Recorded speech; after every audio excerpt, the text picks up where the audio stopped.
Chinese peacekeepers Li Lei and Yang Shupeng, given full military honours as their bodies return home, killed defending civilians in South Sudan. 5 other Chinese peacekeepers were wounded in that incident, and they are not alone.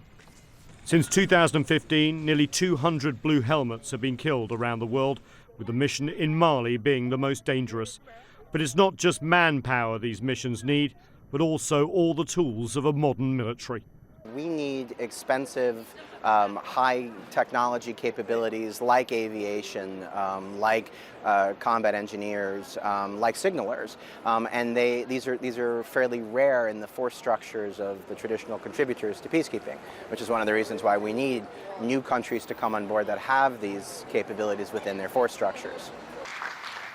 The President of the People's Republic of China. Countries like China.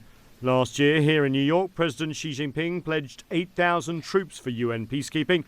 China is now the largest contributor to US peacekeeping among UN Security Council members.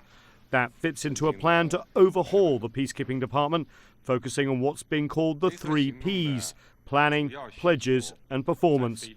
The UN is already relying more on technology, using drones to gather intelligence in potential trouble spots like the Democratic Republic of Congo. Doing more with less is the new mandate. Peacekeeping uses a whopping 75% of the UN's budget, with many missions deployed in areas for years with precious little peace to keep. But the UN says the missions bring value for money and much more besides.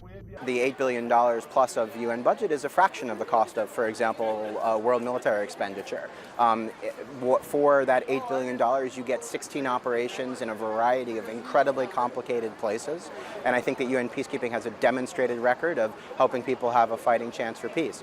Yes, it does cost money, but our view is that it's a sound investment in the future of peace.